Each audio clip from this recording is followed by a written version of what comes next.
The broadcast is now starting. All attendees are in listen-only mode. Hello, everybody. Welcome to our second webinar in the Labors of Hercules series. This is going to be Leo to Scorpio. It is the 9th webinar in our Great Quest series. Okay, we talked about this a little bit last time, but I have a little different quote for you here as to why we study the Hercules myth. The progress of Hercules from the mental plane through the emotional plane and out into the physical plane shows us a synthetic picture of the work that's done by every disciple who is a son of man and also a son of God. It's work that can be arduous, slow, and carried forward under great difficulties. Often it is done in blind ignorance of the forces released and the results to be achieved. But step by step, the aspirant is led along the path to self-knowledge and development. His character and nature are tested and tried until the qualities which characterize the form can be transmuted into those which reveal the soul.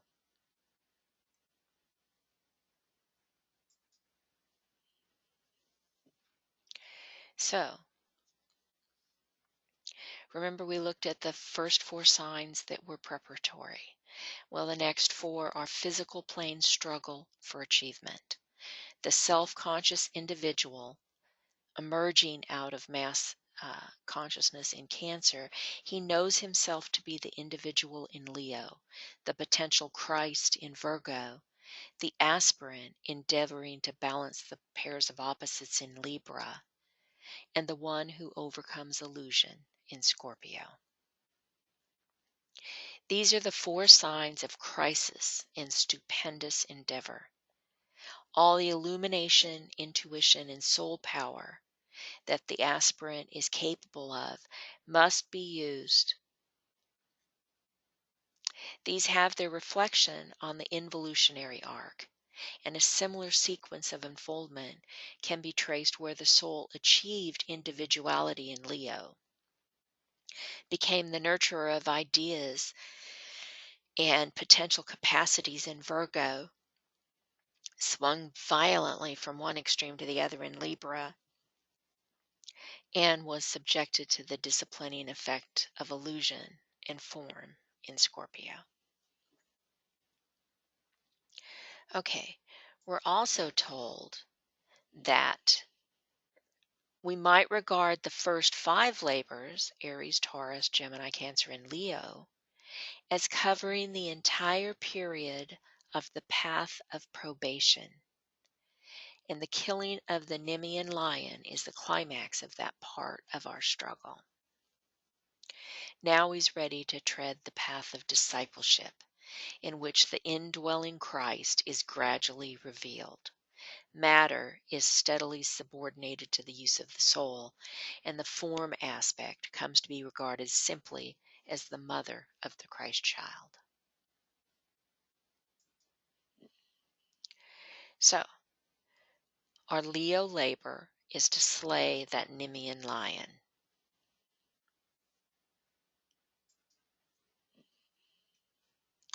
There we are again.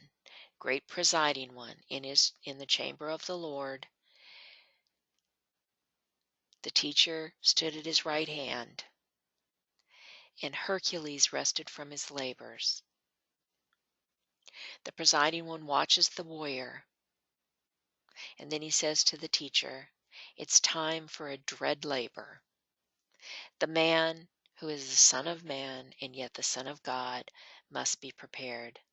Let him look well into the weapons that he owns, and let him burnish bright his shield and dip his arrows in a lethal brew, for dire and dread is the labor just ahead. Let him prepare. But Hercules, resting from his labors, he didn't really understand. He felt that his courage was strong. He was rested. Um, so he was going to be ready for this. So there he goes, armed to the teeth with all the gifts of war and warriors. And he stood watching the gods, marked his firm step, his eager eye, his ready hand. But deep within his heart was questioning, what do I do here? What is the test? And wherefore do I seek to pass the gate? In speaking, he listened for a voice. What do I do here, O teacher of my life, armed as you see, with the full panoply of war? What do I do here? A call sounded forth, O Hercules, a call of deep distress. Your outer ears have not responded to that call, and yet the inner ear knows well the need, for it heard the voice, many voices, telling you of the need and urging you to venture forth. The people of Nemea seek your aid. They are in deep distress. Word of your prowess has gone forth. They seek that you should kill the lion that devastates their land. Is that the savage sound I hear? He asked. The roaring of a lion upon the evening air. The teacher said, go seek the lion which ravages the land. And so he began this labor.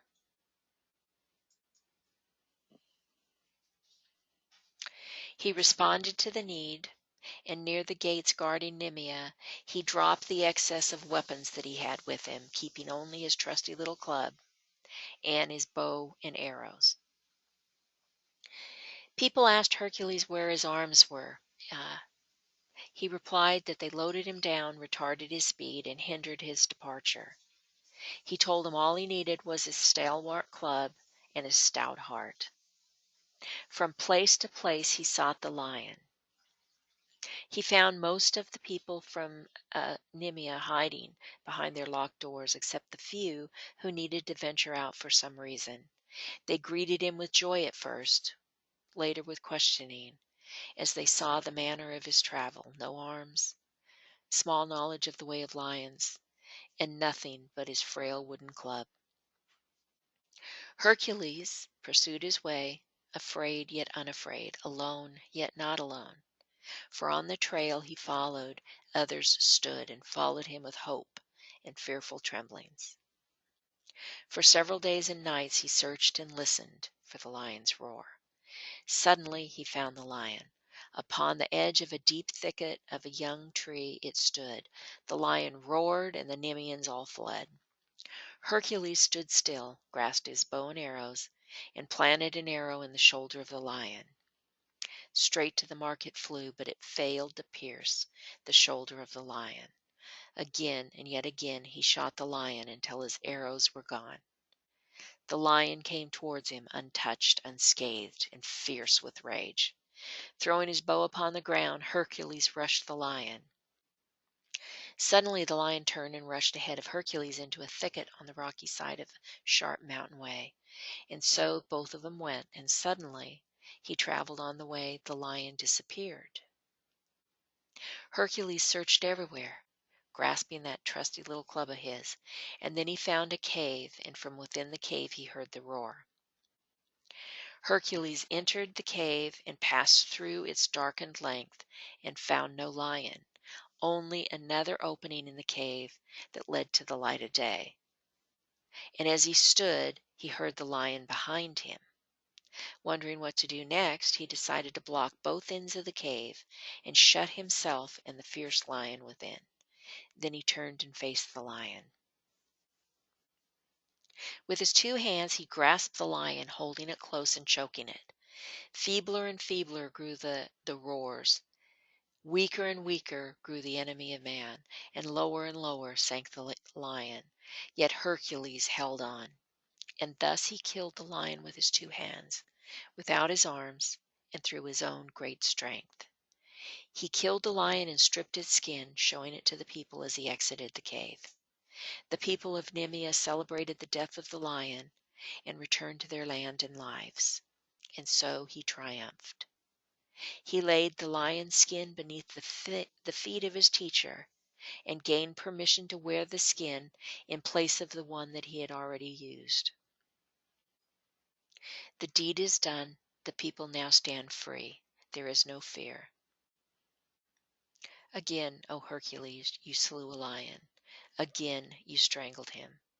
The lion and serpents must be slain again and again. Well done, my son. Go rest in peace. And so, then the teacher turned to the presiding one and said, "It's done." And from the council chamber came the voice, and he said, "I know." All right. So, the meaning of the myth. After a relatively simple and non-dangerous labor in Cancer, Hercules faces this very dangerous lion. Hercules, the aspirant, the soul, is symbolized by the lion, the prince, the king, the ruler. And because of this, he symbolically wore that lion's skin. The lion stands essentially for the coordinated, dominated personality, which is a highly evolved individual. With the triple aspects of the lower personal self fused and blended, and potent beyond the average man, the aspirant often becomes a difficult person. He has a mind and he's using it. His emotions are controlled, or else so blended with his mental reactions that they're usually powerful. So he's exceedingly individual, often very aggressive, self confident, and self satisfied. And his personality can be a devastating force in the family group, society, or any organization that he's affiliated. The aspirant has to slay that lion of his personality. Having emerged out of the mass and developed individuality, he has to slay that personality that he has created. Selfishness, the self protecting instinct, it has to give place to unselfishness. He has to subordinate the self to the whole.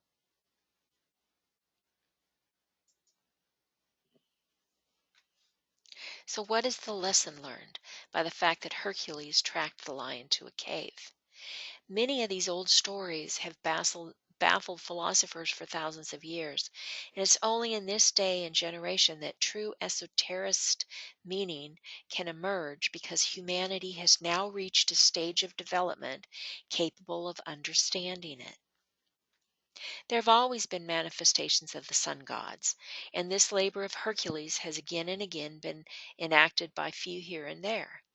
Every nation has produced highly evolved aspirants who track the lion of the personality down into the cave, and there it's mastered. But in relation to the myriad of human units, they have constituted a very small minority. Now we have a world full of aspirants. The coming generation in all nations will produce thousands of disciples, and already tens of thousands are seeking the way. People are now very individual. The world is full of personalities, and the time has come when the lion of the personal self has to be dealt with and the cave entered. In the symbolism of the scriptures from the world, the most momentous happenings are enacted in one of two places, in a cave or in a mountain. Christ is born in the cave. The personality is overcome in the cave. The voice of the Lord is heard in the cave. The Christ consciousness is nurtured in the cave of the heart. But after the cave experiences, the mountain of transfiguration is climbed, and the mount of crucifixion is achieved. So, let's look at the summary of Leo, the lion. It's a fire sign. Sensitivity leading to individual awareness. It's self-assertion. Negative traits: headstrong, egotistical, dominating, impatient, arrogant. Positive traits: kindness, a big heart, optimism, truthfulness, and loyalty. The esoteric concept: the mind and heart united in a will to illumine, learning to express spiritual will, purpose, and intent. Its polar opposite, same axis, Aquarius, which is an air sign. Rulers, both exoterically and esoterically, are the sun. Keywords from the angle of the form: let other forms exist. I am because I am.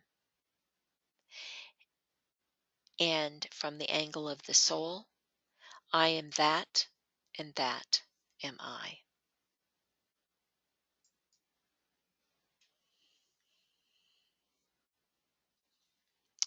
And now for the Virgo labor: to seize the girdle of Hippolyta.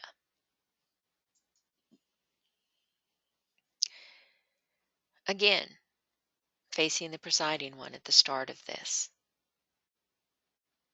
The time is drawing near. How fares the Son of Man, who is the Son of God? Is he prepared to again venture forth? And the teacher answers, yes. And so the word goes forth, arise, O Hercules, and pass the sixth gate.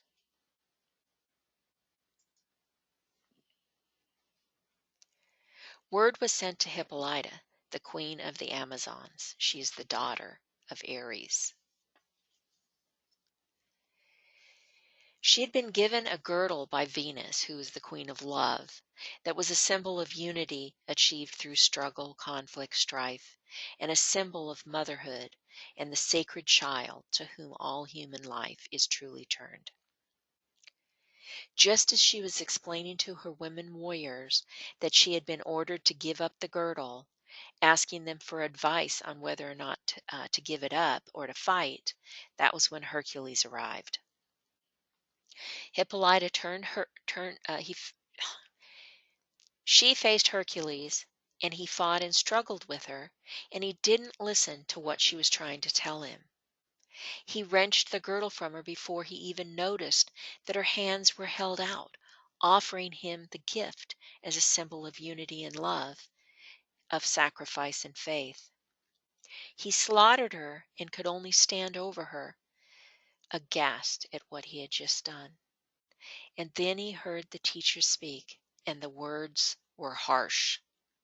My son, why slay that which is needed, close and dear? Why kill the one you love, the giver of good gifts, custodian of the possible? Why kill the mother of the sacred child? Again we mark failure. Again you have not understood. Redeem this moment, for you can seek my face. Silence fell, and Hercules gathered the girdle to his breast, sought out his way home, leaving the women sorrowing, bereft of the leadership that they loved. Dejected and wandering, he came upon a great sea, and he heard the shrieks from Hesione, who had been captured by a sea monster holding her between his jaws. He promptly rushed to aid her, but was too late to save her. But he went after her anyway, braving the monster, rushing down his throat to rescue Hesione from the monster's belly, slashing the way out for both of them. So in losing sight of his own woes, he helped someone else, and in doing so he balanced the previous act of taking Hippolyta's life. For such is life, an act of death, a deed of life, and so the sons of men, who are the sons of God, learn wisdom, balance, and the way to walk with God. It's pretty powerful there, isn't that? Okay. It's in this sign that Christ consciousness is conceived and nurtured through the period of gestation until at last in Pisces the world's Savior is born. As in Leo, this is a cave experience, the womb of time, and should be characterized by warmth, quietness, deep experiences, and slow yet powerful crises. We see that the glyph for Virgo is triple, and the curving in can be seen as the womb.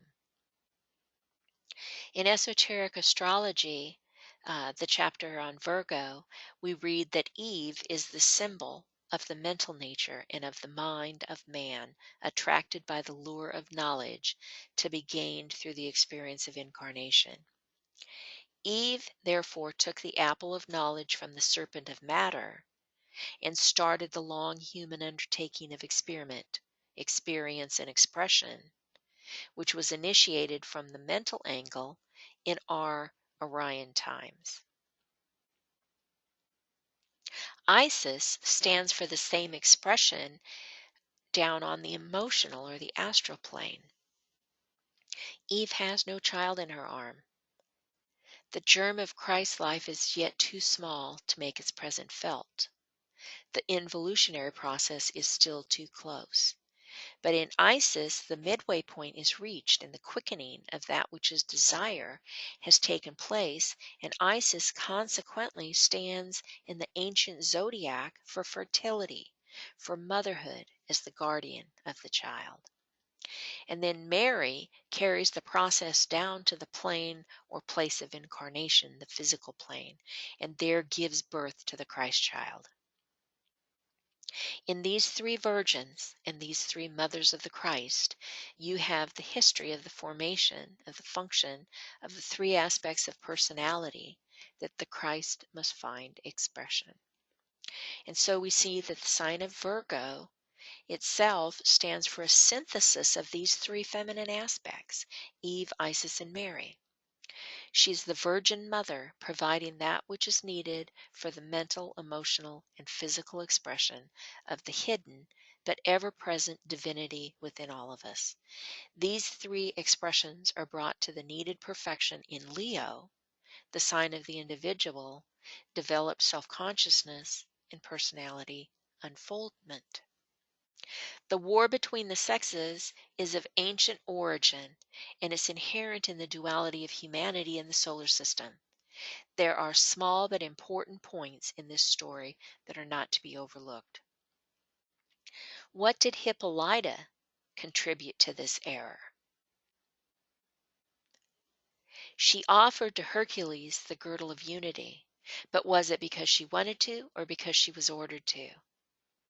Why did the Amazons make a yearly sortie into the world of men? Was it to make their war on it, or to seek unity in which there was no heart? Was it to seek new members for their manless world?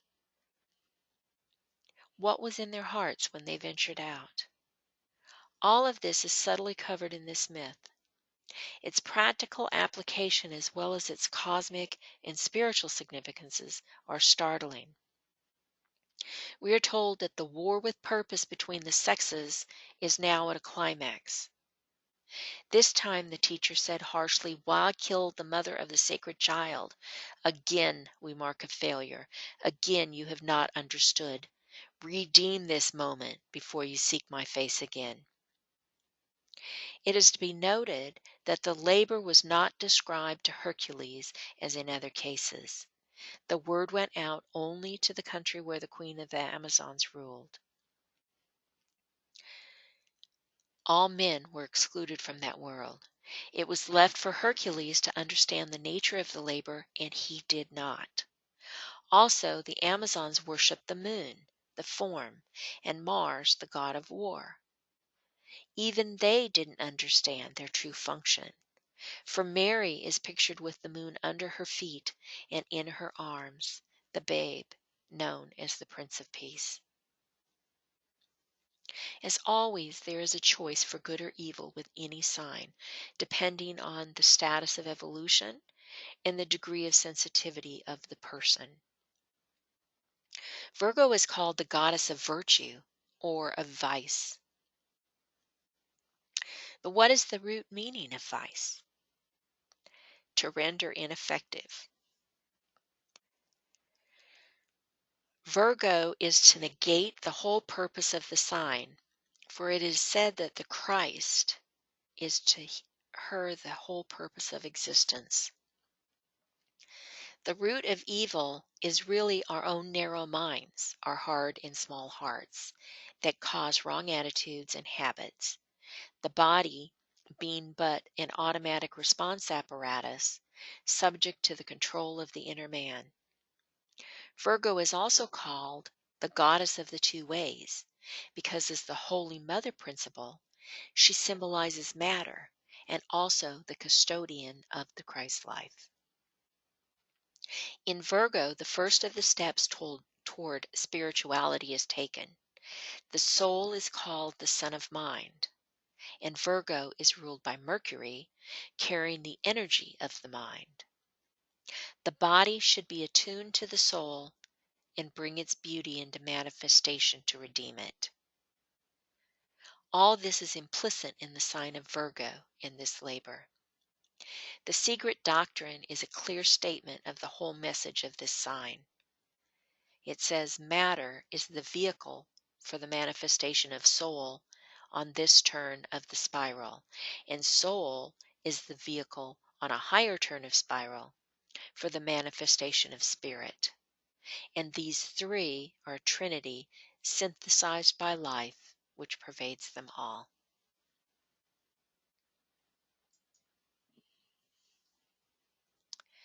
DK talks to us about the first 5 labors being the path of probation.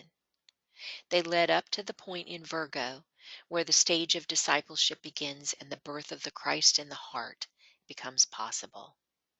So it can be seen as a sign that synthesizes all that came before it in the preparation for that birth. Another unique feature of Virgo is that triple symbol. Only one other sign has it, and that's Scorpio. That's significant because it implies that these two signs are connected with the growth of Christ consciousness. They mark critical points of the soul's experience, points of integration, wherein the soul is consciously at oneing itself with the form and at the same time with spirit. Virgo is one of the arms of the mutable cross, with its opposite sign Pisces and the airy Gemini and fiery Sagittarius completing the forearms of this cross. That's the common cross, those in probationary status. Its description is as follows. The mutable cross is the cross of the Holy Spirit, of the third person of the Christian Trinity, as it organizes substance and evokes sensitive response from substance itself.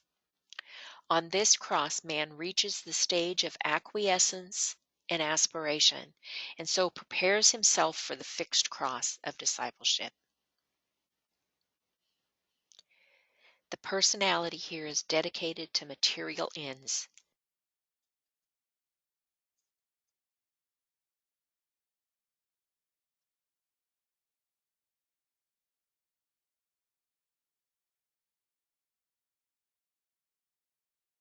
Sorry. Personality is dedicated to material ends in order that he may eventually learn their divine use. The misuse of substance is the greatest of Hercules' sin, in that he did not understand that the Queen of Amazons was to be redeemed by unity and not killed. Over and over again, the Tibetan emphasizes the fact that it is through the medium of humanity that a consummation of light effectiveness will be produced, which will make possible the expression of the whole. So, what we see here is that the disciple must always be on guard, yet his failures are only temporary, a mere delay in his spiritual mission, and fresh opportunities will occur where he is given a second or third chance, or however many it takes, to perfect the lesson and move onward.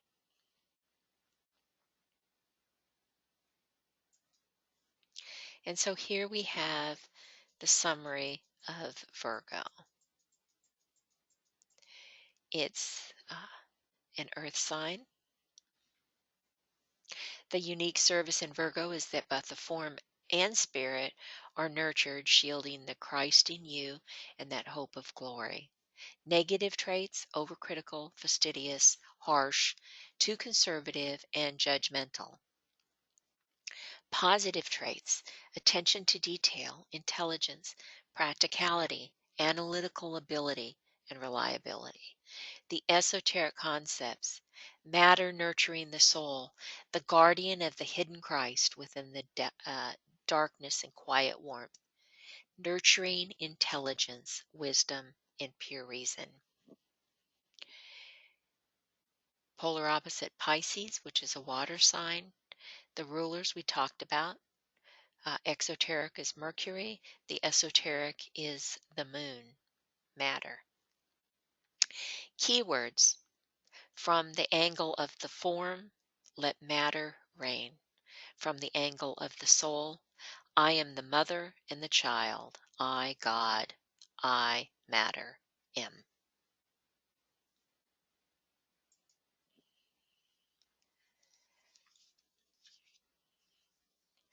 And now we move on to the Libra labor, which is to capture the Eurymanthian boar.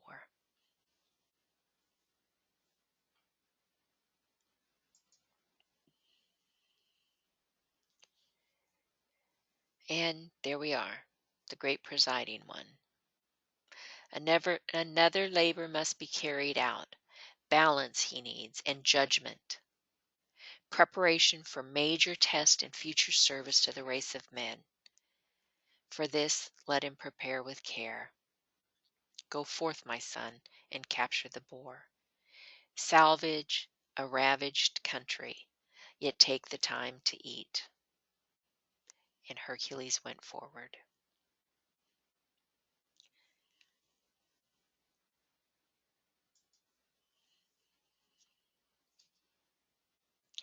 As he passed through the seventh gate, the power of that seventh sign, Libra, passed through him.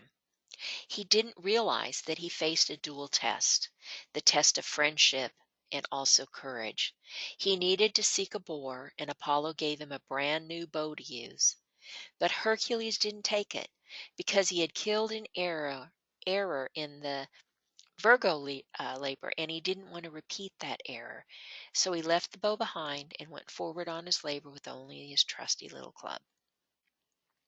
He climbed the mountain seeking the boar, and saw the fear and terror of the people around him.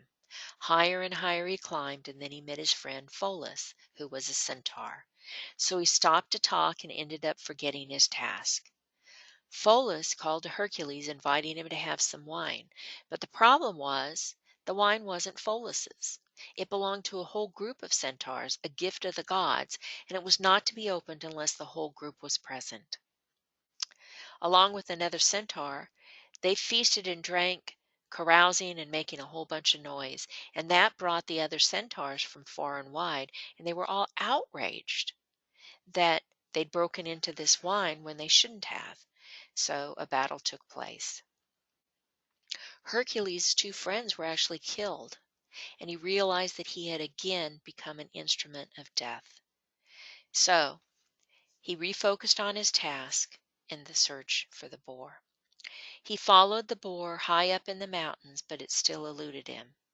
At night he thought about the task, looking within for subtle skills that he might have to help. He set a snare and he hid, lying in wait patiently, hour after hour, for the boar. Finally the boar emerged from its lair in search for food, and Hercules caught it in the snare. He released the savage boar from the snare, and then he wrestled and mastered it. And as he traveled down the mountain, rejoicing, singing, and dancing, he drove the boar by the hind legs like a wheelbarrow. It was a merry sight for everyone to see, and all laughed at his antics. And so Hercules performed this seventh labor and returned to his teacher, where the presiding one told him that the lesson of true balance had been learned.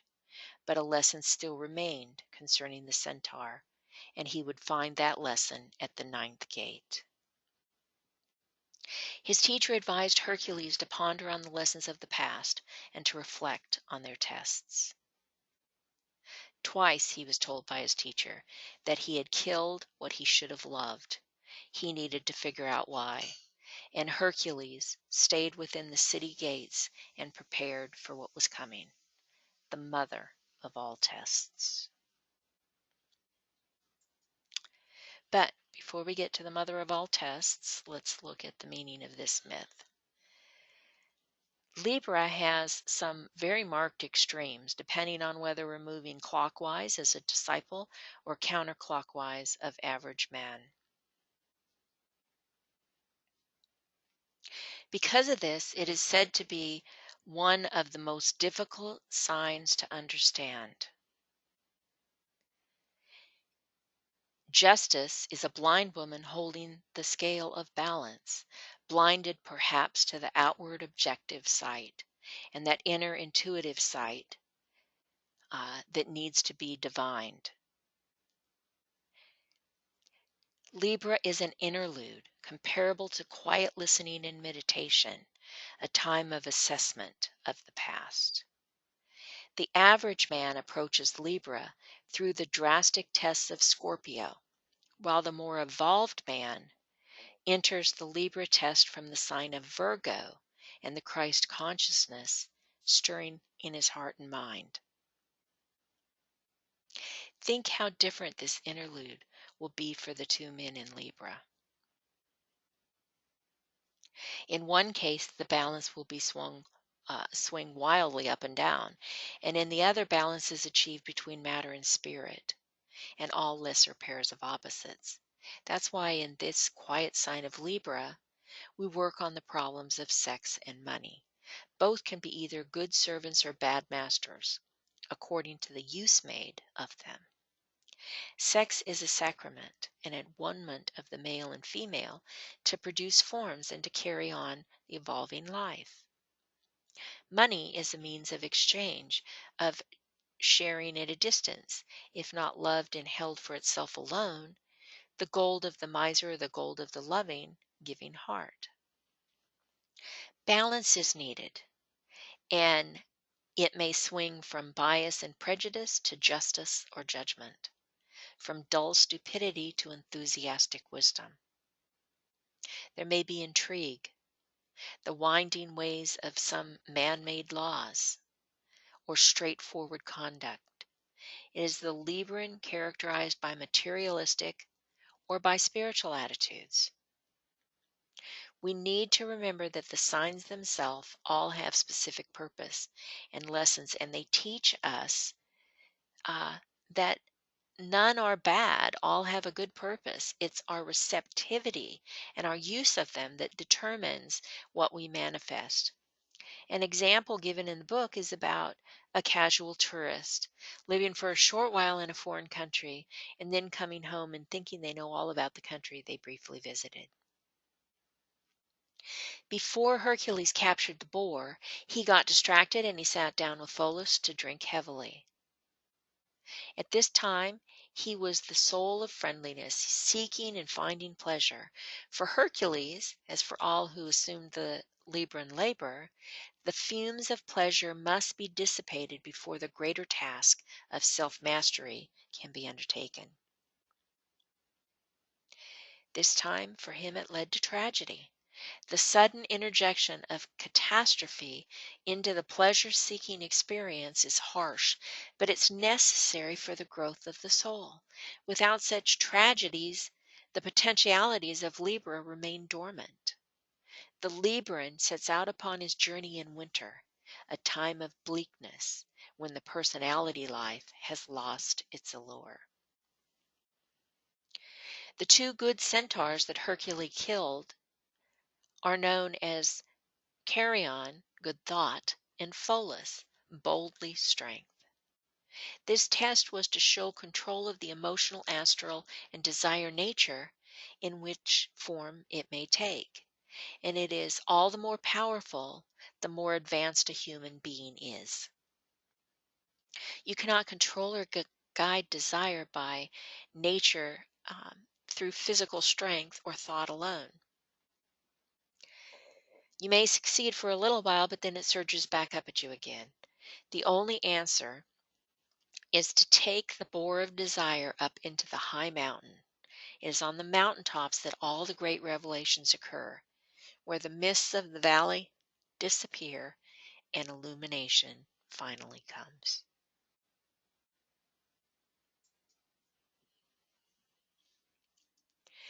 So Hercules made a dire mistake. The teacher had told him to take time to eat, but Hercules took time for a drunken orgy with two wise old centaur friends. They opened a cask of wine that was meant for a whole group.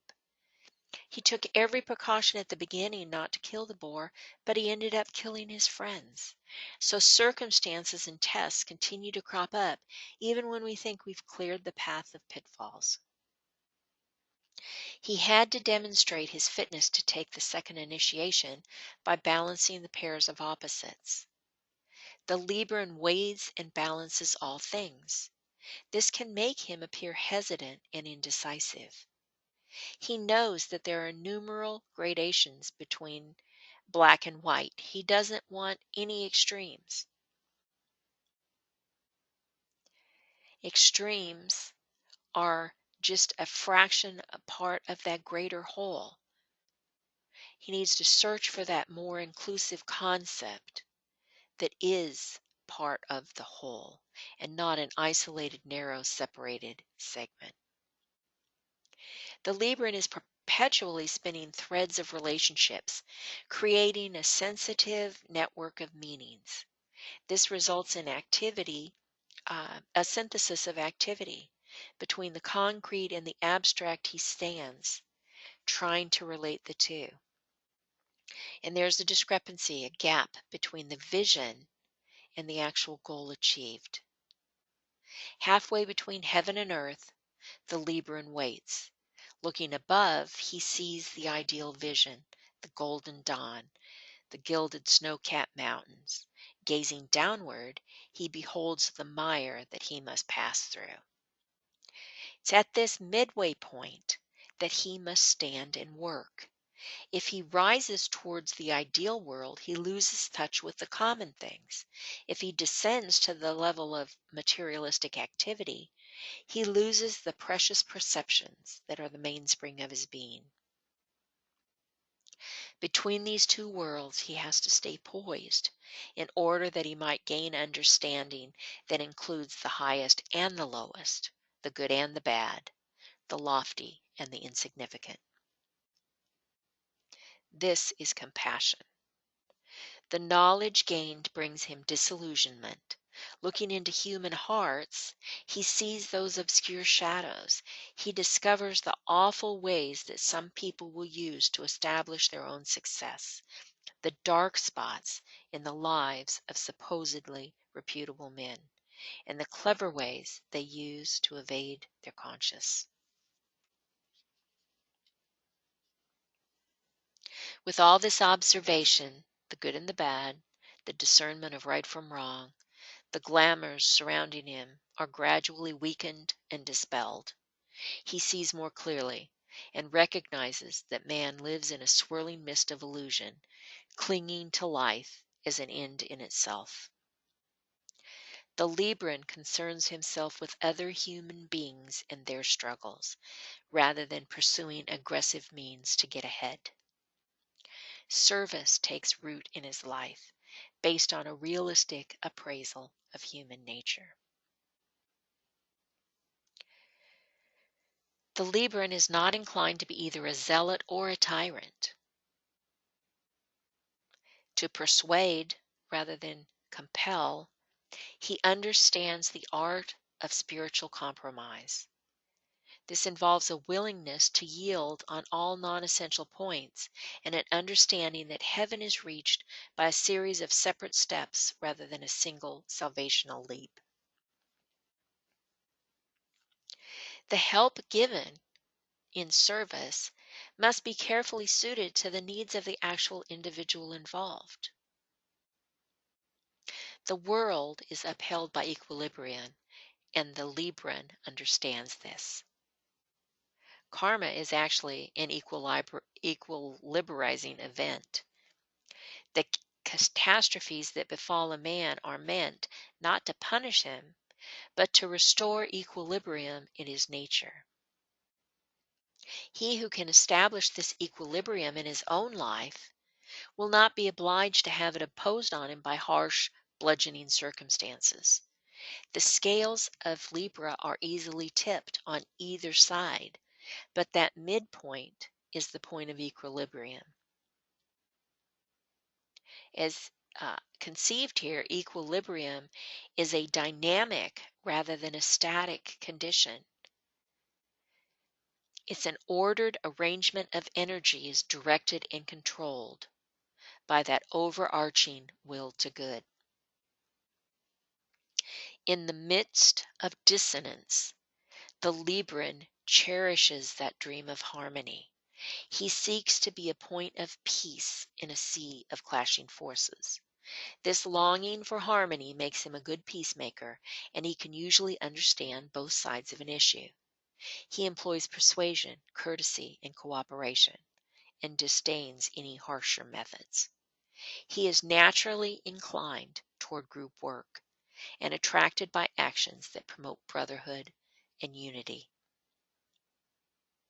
And in this stately sign of balance and justice in the law, we find the tests in a burst of laughter. The test ends with this burst of laughter, the only labor that does so. Hercules didn't use brute force in taking the boar captive. He set a trap, he waited patiently, and then tamed the boar gently, not coercively. And down from the mountain he went, trundling the boar like a wheelbarrow, singing and laughing, and all the onlookers laughed with him. The graphic description of Hercules driving that boar by the hind legs is a symbolic representation of the soul directing the ungainly body. This relationship, in which each aspect achieves due importance, is characteristic of the more highly organized Libran. And even though there was that great tragedy of the death of his friends, even though he had failed the test of friendship when his wise teacher was assessing the labor, he passed lightly over the brawl to which he had contributed, merely saying, "Ponder upon the lessons of the past," that Libra assessment. "Twice you have slain that which you should love. Learn why." We are reminded the personality remains outside the ashram. This is an example of our teachers only seeing whatever light it is that we bear. There's no special praise. Hercules just passed. But the seventh labor was declared complete. Justice with mercy. And so we have the summary of Libra, this balance. It's an air sign. Quality of equilibrium. It's the interlude where duality is known and the life of the soul in form is balanced, whether it be the law, sex, or money. Negative traits: superficiality, detachment, unreliability, too laid back and indecisive. Positive traits: tact, charm, diplomacy, harmony, and balance. The esoteric concept: the right use of the mind to discriminate between the pairs of opposites and find the balance on that narrow, razor edged path between the two, expressing right values and right human relations. The polar opposite, the same axis: Aries, which is the fire sign. The rulers of Libra: Venus exoterically and Uranus esoterically. Keyword from the angle of form: let choice be made. From the angle of soul: I choose the way which leads between the two great lines of force.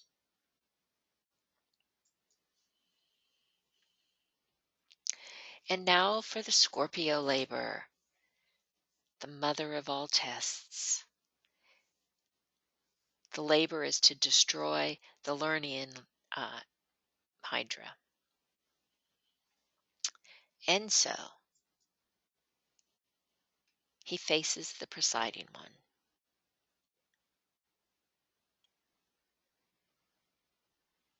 He's to destroy the nine-headed Hydra of Lerna. As he waits, his teacher gives him a word of counsel. We rise by kneeling. We conquer by surrendering.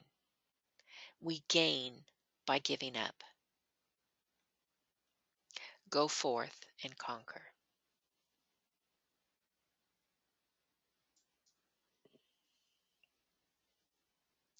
The stagnant swamp of Lerna was unbelievably rank. The stench polluted the atmosphere for miles around.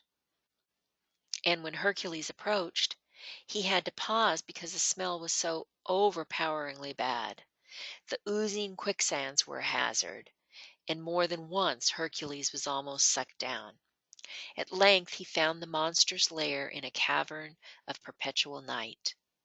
But the Hydra lay concealed. By day and night Hercules haunted the treacherous area, waiting for the Hydra to emerge. Finally, he thought to dip his arrows in burning pitch, firing them into the cavern so he could see. The Hydra, with its 9 angry heads breathing flame, emerged. Large and ugly, the monster seemed to be made of the foulest thoughts conceived since time began. The Hydra sprang at Hercules, but he stepped aside and clobbered one of the heads. But no sooner had this horrid head fallen into the bog than 2 grew in its place. Again and again Hercules attacked the raging monster, but it grew stronger, not weaker, with each assault. Then Hercules remembered what his teacher had said. Remember, we rise by kneeling. Casting aside his club, he knelt, grasped the Hydra with his bare hands, and raised it upward. Suspended in midair, its strength diminished. The purifying air and the light had their due effect. The monster, strong in darkness and in swampy muck, lost power within the sun and when the sun and the wind fell on it. So the 9 heads drooped, and as they lay lifeless, Hercules perceived the immortal head. Then Hercules cut off the Hydra's one true head, still fiercely hissing, and buried it beneath a rock.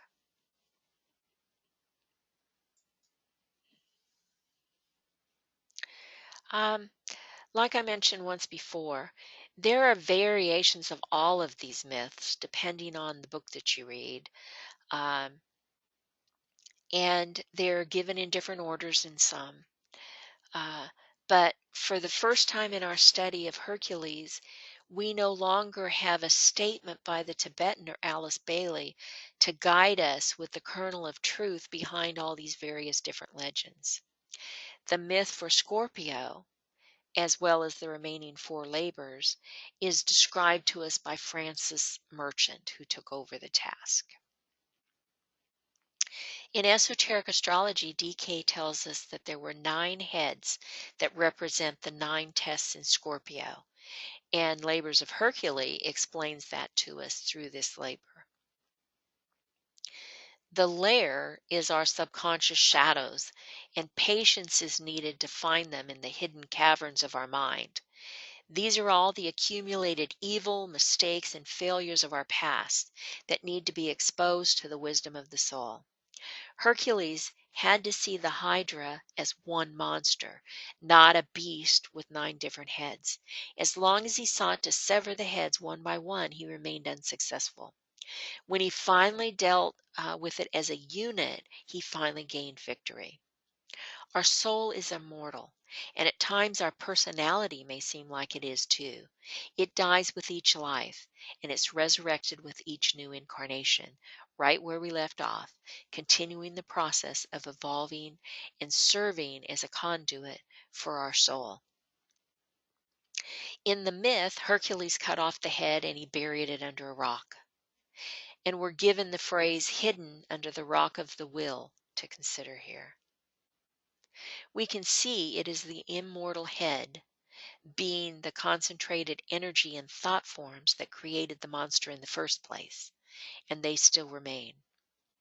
Now they're purified and they're redirected, but the power must be continually controlled and rightly channeled, and then the will of the soul can use it as a source of power. In other words, the will of the soul here is burying the form, burying the personality. keeping it from rearing its ugly head again, finally putting it to rest as the 9 tests of the personality have been passed and the disciple has learned to channel that inherent energy rightly now. So let's look a little closer at the 9 heads of the Hydra here.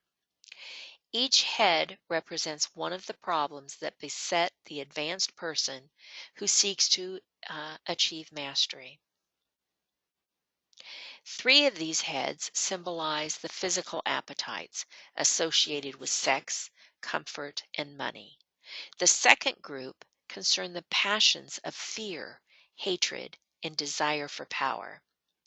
The last 3 heads represent the vices of the unillumined mind: pride, separativeness, and cruelty.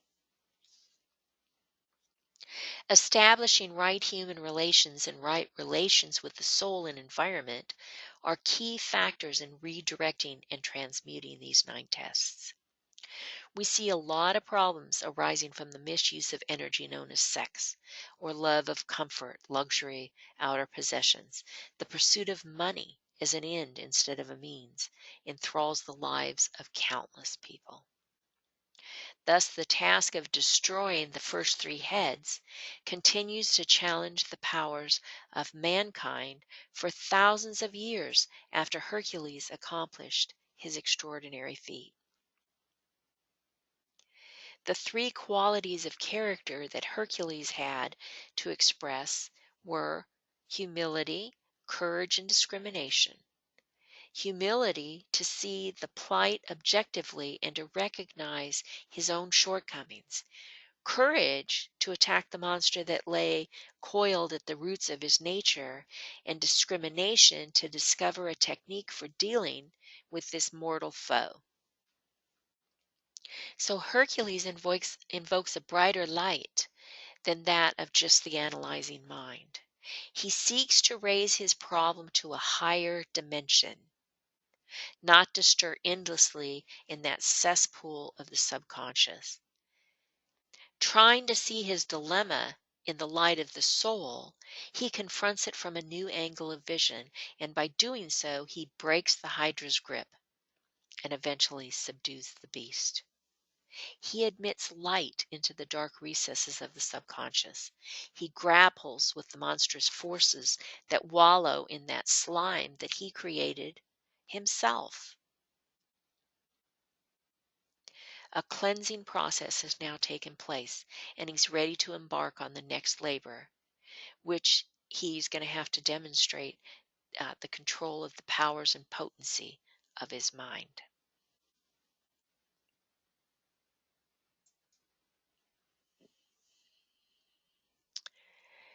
These tests are about extremes, the good versus evil, just as all pairs of opposites are. Here we must be careful to distinguish between ordinary people who may not yet be on the path and disciples like Hercules. This monster dwells within each of us in the caverns of our mind, in the murk and mud of unlit mental recesses. It can be quiescent at times or burst forth in a tumultuous frenzy. A long time passes before the individual realizes that he is nourishing and sustaining this monster. The burning arrows of flaming aspiration must be discharged before its presence is revealed. In some accounts, Hercules burns off the 9 heads. The mind is related to fire, and the final tests were mental in nature, destroying illusion once and for all. So the fight begins, only to find out if you destroy one head, another grows in its place. Every time a low desire or thought is overcome, others take its place. But Hercules does 3 things. He recognizes the existence of the Hydra, searches patiently for it, and finally destroys it. Discrimination is needed to recognize its existence, patience to discover its lair, and humility to bring the slimy fragments of the subconscious to the surface and expose them to the light of wisdom or the light of day. As long as Hercules fought in the bog amidst the mud, slime, and the quicksand, he was unable to overcome the Hydra. He had to raise that monster into the air. That's translate his problem to another dimension. In all humility, kneeling in the mud, he had to examine his dilemma in the light of wisdom and elevated atmosphere of searching thought. Only when a new focus of attention is achieved can a new perspective be established.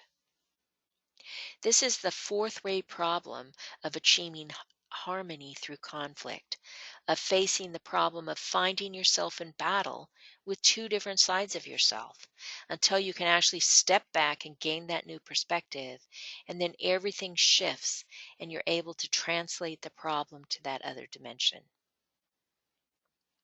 Scorpio is the labor that from certain angles has engrossed us and will engross us for a long time, because unlike Hercules, we have not yet triumphed over that Hydra. Most of us are occupied with the feudal methods that he tried at first. This primarily is humanity's problem. But individually, we are so profoundly concerned with our own evolution that we forget the larger view. If we're going to climb the mountaintop in Capricorn, we must lose sight of the personality and begin to function as souls. The true Scorpio test never takes place until one is coordinated, until one's mind, emotional, and physical natures are functioning as a unit. Then the man passes into Scorpio, where his equilibrium is upset and desire seems rampant, something he thought he got rid of. He's fluidic and he thought he was balanced. The mind, which he was quite sure was beginning to control his personality, does not seem to function. And so as we study Hercules, we see ourselves. Remember that there are three things the disciple has to do in Scorpio. He has to demonstrate, not to the hierarchy, not to the onlooker, but to himself, that he has overcome the great illusion, that matter, form, cannot hold him any longer. Hercules has to demonstrate to himself that form is simply a channel of expression whereby he contacts a greater field of divine manifestation. The personality is not to be killed, not to be stamped out. It is to be recognized as a triple channel of expression for the three divine aspects. All depends on whether we use that triple personality for selfish or divine ends. To sum up the whole story in the sign of Scorpio, the self is determined to kill the little self in order to teach the meaning of resurrection. Let me talk a little bit about death here. There are three death signs in the zodiac. Three great deaths take place as we progress around the field of life.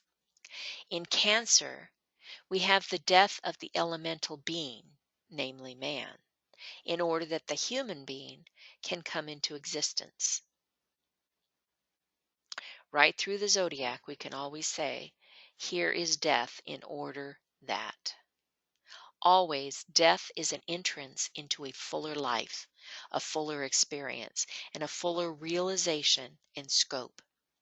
In Scorpio, it is the death of the personality in order that the soul may take over the personality and express life through it. In Pisces, we have the crucifixion, the death of a world savior, because he has perfectly fulfilled his function. Death in astrology may mean many things. Perhaps it means that we're going to die. That's one interpretation. Perhaps we're going to die to an old emotion. Something has passed away. Some crystallized, long held ideas dogmas that have governed our activity until now and have simply come to an end, and we wonder how we could possibly have thought as we did before. That line of thought has died. It is valuable to get the big picture and learn to interpret it in the various aspects of the personality. And so we have the summary for this last sign, Scorpio, which is a water sign. The quality is conflict, test, trial, and triumph.